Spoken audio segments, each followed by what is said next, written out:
Tu as ouvert les yeux ce matin avec une fatigue qui ne ressemble à aucune autre. Ce n'est pas la fatigue du surmenage ou d'une mauvaise nuit. C'est un autre type d'épuisement, celui qui vient de l'intérieur, sans explication logique, sans cause apparente. Ton corps semble pesant, ton esprit est silencieux d'une manière étrange, et certaines personnes ou certains lieux qui t'étaient familiers semblent maintenant absorber quelque chose de ton être. Si cela t'arrive en ce moment, particulièrement ces jours, les 25, 26 et 27 mars, alors tu dois écouter jusqu'au bout. Car ce que tu ressens n'est pas une faiblesse, ce n'est pas une maladie, ce n'est pas un signe que quelque chose a mal tourné. C'est exactement l'inverse. C'est le signe que quelque chose de très grand est sur le point de se dévoiler dans ta vie. Et ton corps y répond déjà, avant que ton mental puisse le comprendre. Reste avec moi. Ce que je vais partager ici va changer la façon dont tu interprètes tout ce que tu ressens maintenant. Il existe un phénomène qui touche certaines personnes à des moments spécifiques de leur vie. La science parle de processus de réorganisation neurologique et somatique. La spiritualité parle de recalibration de l'âme. Et ces deux langages, par des chemins différents, aboutissent à la même conclusion. Lorsqu'une transformation profonde est imminente, le corps physique le sent en premier, avant que le mental comprenne, avant que les yeux voient, avant que les circonstances changent. Le corps traite déjà une nouvelle fréquence. Et tu n'es pas seul dans cela. Des milliers de personnes au-delà de 35 ans, dispersées dans toute la France, rapportent exactement les mêmes symptômes en ce moment. La même exhaustion sans raison, la même sensation que quelque chose change en interne sans que rien n'ait changé en externe. La même difficulté à être dans des environnements qui étaient neutres avant. Le même besoin urgent de silence et de solitude. Cela a un nom, cela a une explication, et cela a une direction. Prenons cela à fond maintenant, le corps qui sent avant que le mental comprendre. Imagine quelque chose que tu as probablement déjà vécu. Tu arrives dans un lieu et tu sens, sans savoir pourquoi, que quelque chose ne va pas. Attention, vous devez vous préparer maintenant. J'ai préparé un contenu exclusif pour ceux qui sentent qu'ils ont été mis à part pour quelque chose de plus grand, mais vivent entourés de bruit, de distractions et de surcharge mentale. C'est un parcours de 30 jours qui va transformer votre vie, un chemin guidé pour blinder votre esprit et vous préparer à ce qui vient, avec des pratiques quotidiennes de focus, de limites et de discipline, également disponibles en version audio immersive. Plus de 10 000 lecteurs ont déjà transformé leur vie grâce au parcours de 30 jours. Des milliers de personnes ont déjà commencé cette transformation. Des gens comme vous, qui en avaient assez de vivre dans le brouillard. Des personnes ordinaires qui ont décidé de ne plus accepter le chaos mental. Profitez de cette offre à durée limitée, uniquement ce mois-ci. Accédez à votre lien juste en dessous, dans le commentaire épinglé, où tu rencontres une personne et, avant même qu'un mot soit prononcé, tu sens que tu peux lui faire confiance ou que tu dois prendre de la distance. Ce phénomène a une base scientifique solide. Des chercheurs de l'Institut HeartMath aux États-Unis ont découvert que le cœur humain possède son propre système nerveux, avec plus de 40 000 neurones capables de traiter des informations émotionnelles et énergétiques avant même que le cerveau rationnel en prenne connaissance. Ils nomment cela l'intelligence cardiaque, et elle est réelle. Mais que se passe-t-il lorsque cette intelligence commence à opérer à un niveau plus aiguisé que la normale? Que se passe-t-il lorsque ton système entier, cœur, système nerveux, intuition, commence à traiter un changement de réalité avant qu'il se manifeste physiquement? Le corps répond, et cette réponse a des symptômes très spécifiques. Le premier est la fatigue inexplicable, pas la fatigue de la maladie ou du surmenage professionnel. C'est une fatigue différente, qui apparaît même après une bonne nuit de sommeil. Tu dors 8 heures et tu ouvres les yeux comme si tu avais porté des pierres toute la nuit. Cela arrive parce que ton système nerveux traite littéralement une réorganisation énergétique profonde. C'est comme un ordinateur qui met à jour son système d'exploitation. Pendant que la mise à jour tourne, le traitement général est plus lent. Ce n'est pas un dysfonctionnement, c'est une reprogrammation.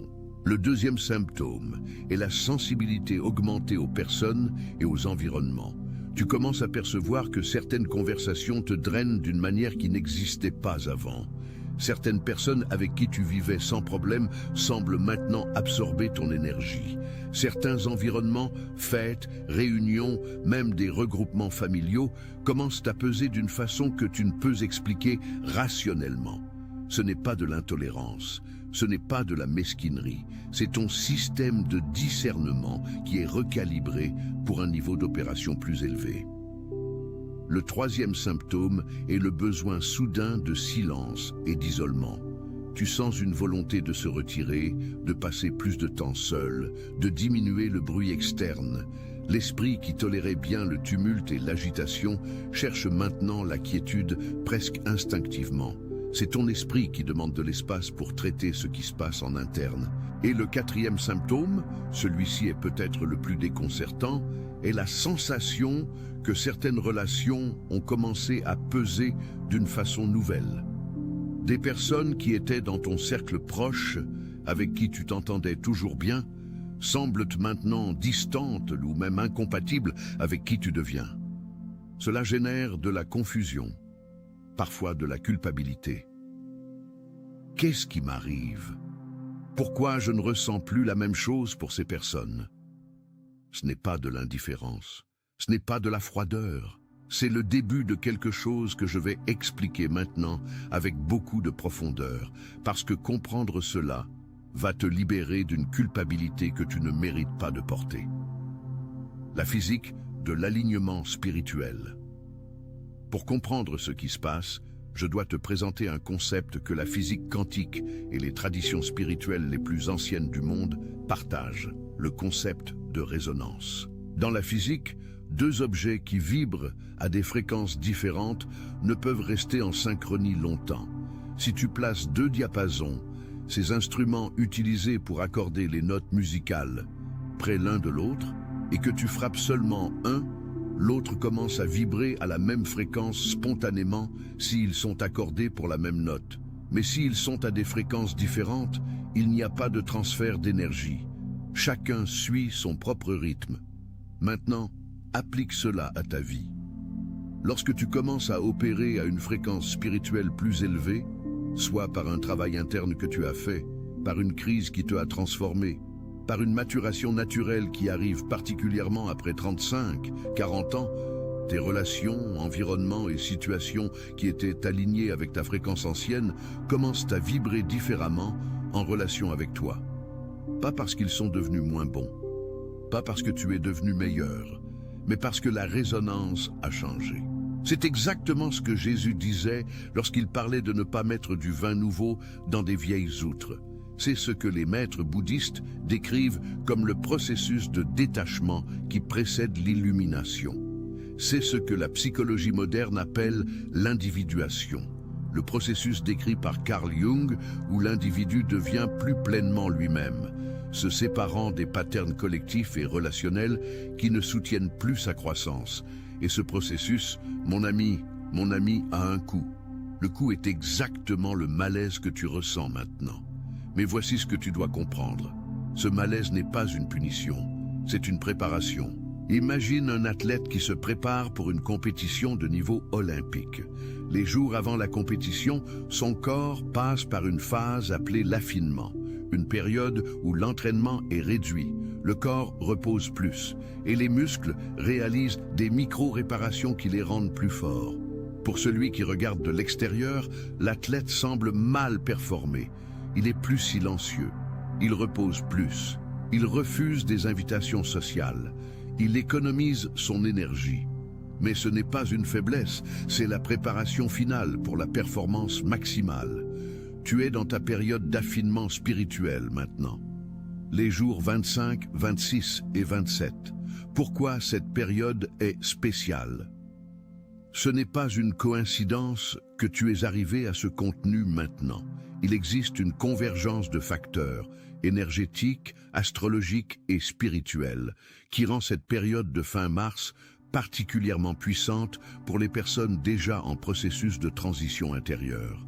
Du point de vue astrologique, nous sortons d'une période de rétrogradation planétaires intenses qui ont créé un environnement de revision, réévaluation et confrontation avec le passé.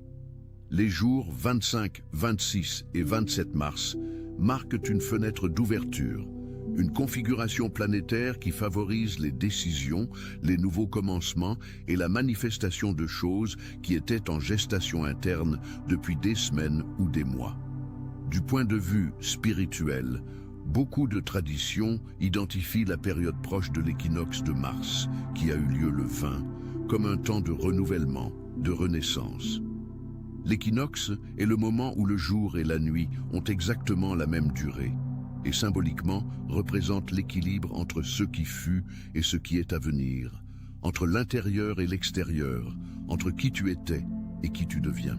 Du point de vue scientifique, il est intéressant de noter que le champ électromagnétique de la Terre, monitoré continuellement par des institutions comme le HeartMath Institute, présente des variations qui affectent le système nerveux humain. Des recherches montrent une corrélation entre les pics d'activité géomagnétique et les altérations dans l'humeur, le sommeil, la sensibilité émotionnelle et la perception intuitive des personnes. Et par hasard, beaucoup de personnes sensibles rapportent une intensification exactement de ces symptômes durant les périodes de plus grande activité géomagnétique. Tu es affecté par des forces beaucoup plus grandes que les problèmes quotidiens. Et le fait que tu le sens, le fait que ton corps répond, est la preuve que tu es une personne pour qui ce processus importe. Pas tout le monde le sent. Pas tout le monde est prêt à le sentir. Mais tu es prêt. Maintenant, laisse-moi te montrer ce que chacun de ces symptômes signifie en pratique et ce que tu dois faire avec chacun. Symptôme 1. La fatigue qui ne passe pas avec le sommeil. Cette fatigue que tu ressens a une couche qui va au-delà du physique. Oui, il peut y avoir des composants physiques qui méritent attention médicale. Et je recommande toujours que tu soignes ton corps avec responsabilité, faisant des examens périodiques. Mais quand cette fatigue persiste même avec une santé physique préservée, quand elle a une qualité différente, une profondeur que le sommeil ne résout, nous sommes devant quelque chose que la médecine intégrative commence à nommer l'épuisement de champ. Un état où le champ énergétique autour du corps est littéralement surchargé d'informations, de patterns et de fréquences qui doivent être traitées et libérées. Pense à ce qui t'est arrivé ces derniers 6 mois. Quel challenge tu as affronté? Quelle perte? Quelle déception? Quel changement? Quelle quantité d'émotions tu as traitées, consciemment ou non? Chaque expérience non complètement traitée reste stockée dans le champ énergétique du corps. La psychosomatique appelle cela la mémoire corporelle et la spiritualité appelle cela le poids énergétique. Lorsque le processus de transformation s'accélère, comme c'est le cas maintenant, le système commence à libérer tout cela d'un coup. C'est une sorte de nettoyage accéléré. Et ce nettoyage est exhaustif parce qu'il demande de l'énergie pour se réaliser. Ce que faire? Ne lutte pas contre cette fatigue. Honore-la. Dorme quand ton corps le demande. Réduis les engagements qui ne sont pas essentiels. Passe du temps dans la nature. Des recherches de l'université d'Essex, en Angleterre, montrent que seulement 20 minutes en contact avec des environnements naturels réduisent significativement les niveaux de cortisol, l'hormone du stress. Bois plus d'eau que la normale. Diminue l'exposition aux écrans avant de dormir. Crée des rituels de quiétude au début ou à la fin du jour. Tu n'as pas besoin de faire plus. Tu dois créer l'espace pour que le processus arrive. Symptôme 2, la sensibilité augmentée. Celui-ci est peut-être le symptôme qui confond le plus les personnes, parce qu'il va contre tout ce que la société française, particulièrement pour ceux qui ont passé 35 ans, nous a enseigné. On nous a enseigné que nous devons être forts, que nous ne pouvons être affectés partout, que la sensibilité est une faiblesse. Mais la neuroscience moderne dit le contraire. Des chercheurs comme Elaine Aron, qui a créé le concept de personnes hautement sensibles, ont démontré que environ 20% de la population a un système nerveux neurologiquement configuré pour traiter les stimuli avec beaucoup plus de profondeur que la moyenne. Ce n'est pas une pathologie, c'est une variation naturelle de l'architecture neurologique humaine. Et cette caractéristique, quand elle est reconnue et honorée, est une source extraordinaire de perception, d'empathie, de créativité et ici entre la dimension spirituelle de discernement. Lorsque ta sensibilité augmente durant une période de transformation, ce n'est pas parce que tu es faible, c'est parce que ton système de discernement est mis à jour pour un niveau d'opération plus raffiné. Tu développes la capacité de sentir avant que ton mental rationnel puisse analyser si une personne, un environnement ou une situation est alignée avec qui tu deviens. C'est une protection divine qui opère par ta sensibilité physique. Imagine combien cela serait utile dans toutes les relations que tu as eues, dans toutes les opportunités que tu as perdues ou qui n'auraient pas dû entrer dans ta vie. Si tu avais ce niveau de discernement avant, combien de douleurs tu aurais pu éviter? Maintenant, tu développes cette capacité. Mais elle vient avec un prix d'adaptation. Au début, avant que tu apprends à gérer cette sensibilité augmentée, elle peut sembler écrasante. Tu peux te sentir surstimulé, irrité sans raison apparente, émotionnellement instable dans des situations qui étaient neutres avant. Ce que faire? Commence à respecter ce que ton corps sent dans les premières interactions avec les personnes et les environnements. Si tu sens un poids en entrant dans un lieu déterminé, si tu sens un malaise en étant avec une personne déterminée, ne rejette cela comme paranoïa ou caprice. Ton système te donne des informations. Apprends à distinguer ce qui est de toi et ce que tu absorbes des autres. Pratique d'ancrage. Comme marcher pieds nus sur l'herbe, faire de la respiration profonde avec attention sur ton propre corps, ou simplement mettre les mains sur le cœur et demander « Qu'est-ce que je ressens maintenant ?» Aide à calibrer cette sensibilité. Et plus important, arrête de te sentir honteux pour sentir. Ta sensibilité n'est pas un défaut, c'est un cadeau qui est encore en train d'être emballé. Symptôme 3. Le besoin de silence. Il existe une scène que beaucoup de gens, au-delà de 35 ans en France, connaissent bien. Tu arrives à une réunion familiale le dimanche, barbecue, enfants qui courent, télévision allumée. Tout le monde parle en même temps, et au lieu de sentir cette joie habituelle, tu sens une sorte de nausée silencieuse. Tu es là physiquement, mais une partie de toi veut désespérément sortir. Tu fais bien, tu parles, tu souris, mais en interne il existe une voix qui dit « j'ai besoin de silence ». Ce n'est pas une dépression, ce n'est pas un antisocialisme, c'est ton esprit qui appelle à l'intérieur. Les traditions mystiques de toutes les cultures, du soufisme islamique au zen bouddhisme, du catholicisme contemplatif aux pratiques indigènes européennes, ont une compréhension en commun. Il existe un niveau de communication entre l'être humain et le divin qui est seulement possible dans le silence. Pas le silence externe nécessairement, mais le silence interne, cet état où l'esprit arrête de produire des pensées obsessionnelles et s'ouvre pour recevoir. Lorsque tu sens le besoin de silence, ton esprit est littéralement en train de recevoir un message. Mais le bruit externe, les conversations, les réseaux sociaux, les nouvelles, le divertissement constant, fonctionnent comme une interférence dans cette transmission. Des recherches de l'université Duke, aux États-Unis, ont découvert que seulement 2 heures de silence par jour stimulent la génération de nouveaux neurones dans l'hippocampe, la région du cerveau associée à l'apprentissage, la mémoire et l'orientation spatiale. Le silence n'est pas une absence, c'est un stimulus neurologique puissant.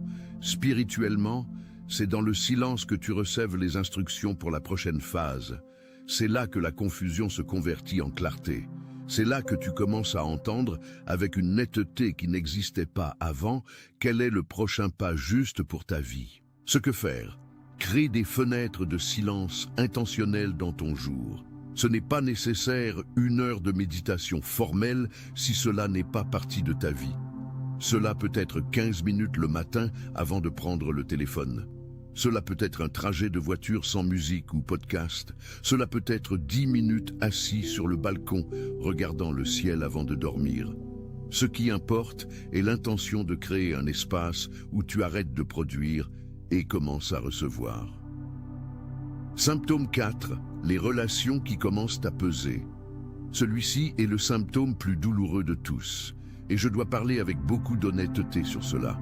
Lorsque tu grandis spirituellement, lorsque ta fréquence change, lorsque tu commences à opérer à un niveau de conscience différent de celui d'avant, certaines relations simplement ne peuvent accompagner ce changement. Pas parce que les personnes sont mauvaises, pas parce que tu es meilleur qu'elles, mais parce que la résonance a changé et forcer une relation qui ne résonne plus génère un épuisement énergétique énorme pour les deux côtés. Cela arrive dans les relations d'amitié, de famille, parfois même dans les relations amoureuses. Et c'est dévastateur parce que tu aimes encore ces personnes, tu as une histoire avec elles, tu as une mémoire affective avec elles, mais chaque rencontre semble te laisser plus vide que plein. En France, cela est encore plus complexe parce que notre culture a une relation très intense avec les liens familiaux et communautaires. Libérer une relation, même si c'est seulement réduire le niveau d'énergie que tu y mets, peut générer des sentiments énormes de culpabilité, de trahison, de qui suis-je pour m'éloigner des personnes qui ont toujours été avec moi. Mais je veux te demander une chose. Qui tu étais pour te maintenir dans certains espaces? Quelle version de toi devait exister pour que certaines relations fonctionnent? C'était une version plus petite? Une version qui feignait de ne voir certaines choses? Une version qui avalait des mots, retenait des sentiments, se diminuait pour que l'autre ne se sente menacé? Ce n'est pas l'amour, c'est la contraction. Et tu n'as été créé pour se contracter. Ce qui se passe maintenant est que ton esprit refuse la contraction. Il s'expande pour sa taille réelle. Et cette taille réelle ne rentre pas dans tous les espaces que tu habitais avant. Ceci ne signifie que tu dois sortir en coupant les personnes de ta vie avec froideur. Les frontières spirituelles ne sont pas des murs d'hostilité, elles sont des clôtures. Attention, vous devez vous préparer maintenant. J'ai préparé un contenu exclusif pour ceux qui sentent qu'ils ont été mis à part pour quelque chose de plus grand, mais vivent entourés de bruit, de distractions et de surcharge mentale. C'est un parcours de 30 jours qui va transformer votre vie, un chemin guidé pour blinder votre esprit et vous préparer à ce qui vient, avec des pratiques quotidiennes de focus, de limites et de discipline, également disponible en version audio immersive. Plus de 10 000 lecteurs ont déjà transformé leur vie grâce au parcours de 30 jours. Des milliers de personnes ont déjà commencé cette transformation. Des gens comme vous, qui en avaient assez de vivre dans le brouillard. Des personnes ordinaires qui ont décidé de ne plus accepter le chaos mental. Profitez de cette offre à durée limitée, uniquement ce mois-ci. Accédez à votre lien juste en dessous, dans le commentaire épinglé.